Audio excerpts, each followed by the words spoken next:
Hey YouTube, so you remember how last video I said that I might address Ken Ham's claims in the Bill Nye versus Ken Ham debate?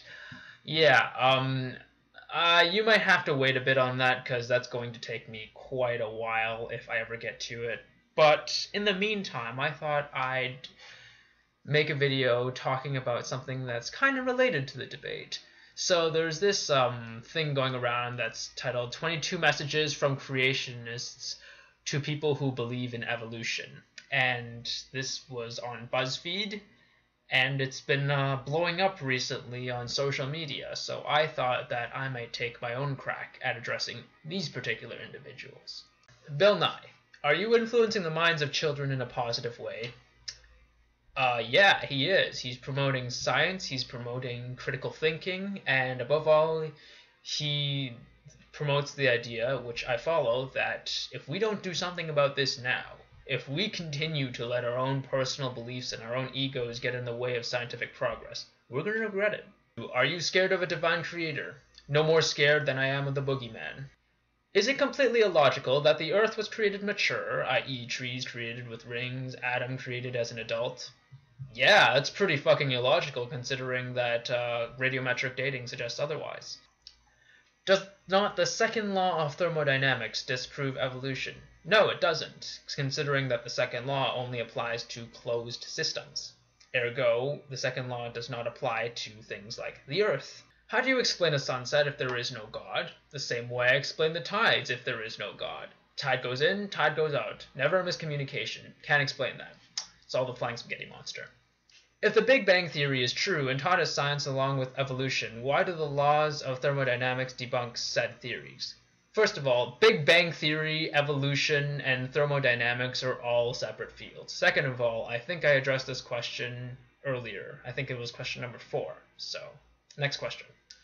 What about noetics? What about it? I believe noetics is a branch of philosophy, is it not? And that has no real relation to the validity of biological evolution. So I don't see where you're going with this. Where do you derive objective meaning in life? And before I answer this question, does it not seem to you guys that like more than half of this shit isn't even related to evolution, and pretty much all of the shit so far sounds like tired old rehashed arguments from like people's pastors and creation wiki? But on to the question. There is no objective meaning in life. That is decided by you and you alone. You may find objective meaning in your God. I find objective meaning in doing whatever fun shit I like to do. If God did not create everything, how did the first single-celled organism originate? By chance? Sure. And if that doesn't make sense to you, how do you think it sounds when you say, oh, well, God created the first single-celled organism. He poofed it into existence with magic. Makes a whole lot more sense, doesn't it? I believe in the Big Bang Theory. God said it, and bang, it happened. Yeah, because that's a totally accurate representation of the Big Bang Theory. Why do evolutionists /secularists /humanists non-God-believing people reject the idea of there being a creator God but embrace the concept of intelligent design from aliens or other extraterrestrial sources?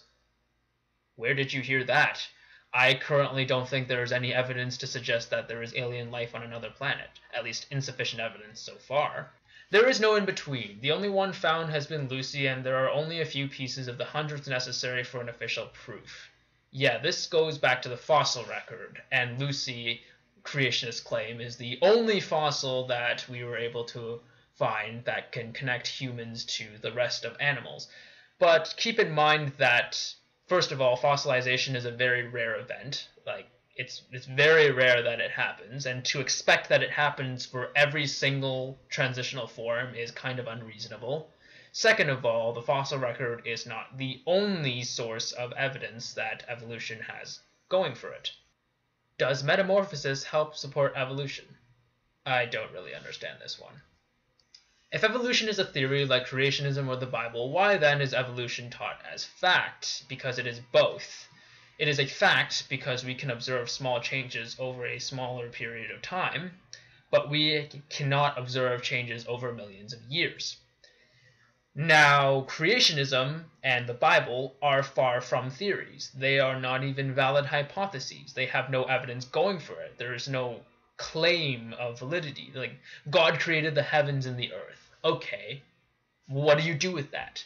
How did God do that? Through what means did he do that? There's so much in terms of scientific language that creationists don't understand that it really makes me sad that I have to address a claim like this. Because science by definition is a theory, not testable, observable, nor repeatable, why do you object to creationism or intelligent design being taught in school? What?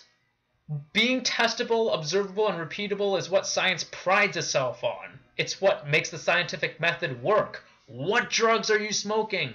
What mechanism has science discovered that evidences an increase of genetic information seen in any genetic mutation or evolutionary process? Genome duplication? That's one off the top of my head.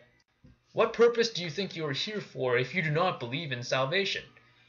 And here come the typical overbearing fundamentalist Christian attitudes that state that you have to be a complete douchebag. Like, honestly, what purpose do you think you have if you don't believe in a God? Is that what you're implying? That I don't have a proper purpose? Or that I shouldn't be able to find one if I don't believe the same stupid shit that you do? I mean, who the hell do you think you are telling me what I should or should not do with my own life? Fuckers. Why have we only found one Lucy when we have found more than one of everything else? I am pretty sure we've found more than one transitional form within the timeline of human evolution. But hey, Google it for yourself and see. Can you believe in the Big Bang without faith? Sure as hell can. How can you look at the world and not believe someone created / thought of it? It's amazing.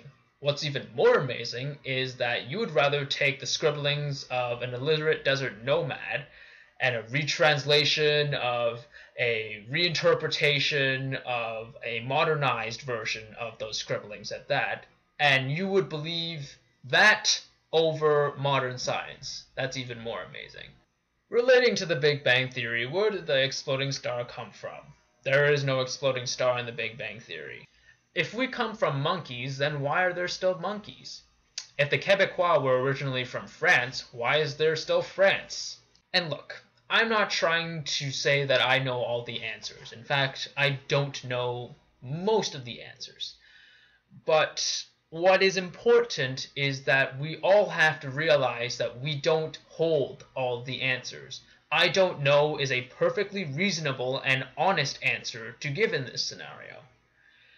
And what I think is really sad, and what I find disgusts me the most, is that creationists like these seem to think they know all the answers, when they know less than the majority of academia that they try to criticize. And at the same time, in a stunning fashion of hypocrisy, they rely on academia to essentially run their lives and to progress medicine and technology even further than it already has been. So it really is a case of biting the hand that feeds them when it comes to creationists. And that does not surprise me at all. Thanks for watching, and may the truth always be heard. Peace.